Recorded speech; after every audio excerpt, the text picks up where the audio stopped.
আসসালামু আলাইকুম viewers, welcome my channel. আজকে আপনাদের সাথে শেয়ার করব ব্রয়লার মুরগির রেসিপি। এভাবে রান্না করলে অসম্ভব ভালো লাগে, ভাতের সাথে কিংবা রুটির সাথে কিংবা পরোটার সাথে, যেটার সাথেই হোক। খুবই কম সময়ে আজকে আপনাদের এই সহজ রেসিপিটা শেয়ার করব।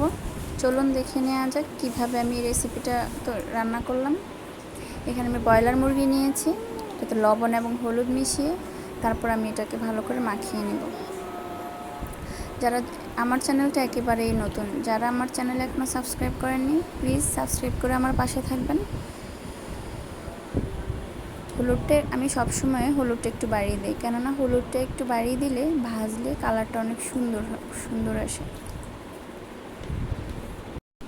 মুরগিটাতে ভালো করে লবণ এবং হলুদটা মাখিয়ে নেব।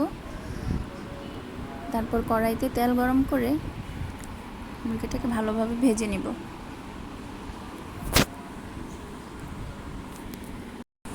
ব্রয়লার মুরগিটা ভালোভাবে ভাজা হলেই কিন্তু একটা ভ্যাপসা গন্ধটা ব্রয়লার মুরগি থেকে আসে না। ব্রয়লার মুরগির যে একটা ভ্যাপসা গন্ধ থাকে সেটা আর আসে না। তো আমি এইভাবে মুরগিটাকে ভালো করে ভেজে নিলাম, একটু লাল করে ভেজে লাইট ব্রাউন কালার করে ভেজে নিয়েছি। তারপর হলো আমি আজকে ব্রয়লার মুরগির সাথে আলু দিব, কারণ বাসায় ছোটো বাচ্চারা থাকলে একটু আলু খেতে পছন্দ করে। তো আমি একটু হলুদ আর একটু লবণ মাখিয়ে এটার সাথে মিশিয়ে ভালো করে এইভাবে ভেজে নিয়েছি। যখন একটু এরকম কালার আসবে আমি এটাকে তুলে নিব। এবার আমি কড়াইতে তেল গরম করে তাতে আমি পেঁয়াজ কুচি দিয়ে দিব। পেঁয়াজ কুচিটাকে একটু হালকা বাদামি কালার করে ভাজবো, অত বেশি না। এটার সাথে আমি গরম মশলা দিয়ে দিয়েছি। আর এখন আমি একটা পেস্ট তৈরি করব, সেটাতে আদা বাটা, রসুন বাটা, জিরা বাটা, হলুদ গুঁড়া, মরিচ গুঁড়া দিয়ে একটা পেস্ট তৈরি করব। তারপর পেঁয়াজের মধ্যে দিয়ে দিব, ভালো করে নেড়ে এবার এটাতে আমি লবণ অ্যাড করব। মশলাটাকে ভালো করে কষিয়ে নেব। আমি টেস্টের ব্যালেন্সের জন্য একটু চিনি ব্যবহার করি সবসময় ব্রয়লার মুরগিটাতে। মশলাটা ভালো করে কষানো হয়ে গেলে আমি মুরগিটা দিয়ে এভাবে ভালো করে কিছুক্ষণ নেড়ে চেড়ে একটু পানি দিয়ে দিব।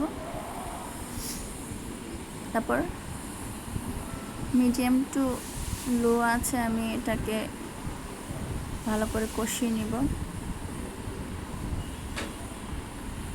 এভাবে আরও কিছুক্ষণ রান্না করে নেব। দেখুন কালারটা কত সুন্দর হয়েছে। মশলাটাকে এভাবে পেস্ট বানিয়ে যদি মশলাটা দেন তাহলে এটা কালারটা অনেক ভালো আসে। দেখুন আমার মুরগি রান্না হয়ে গেছে। দেখুন দেখতে কতটা মজাদার হয়েছে, আপনারা দেখুন। খুবই কম সময়ে এই রান্নাটা করা যায়। ভালো লাগলে অবশ্যই আমার চ্যানেলটাকে সাবস্ক্রাইব করবেন আর নতুন নতুন রেসিপি শেয়ার করার জন্য আমার পাশে থাকবেন। ধন্যবাদ সবাইকে। আসসালামু আলাইকুম।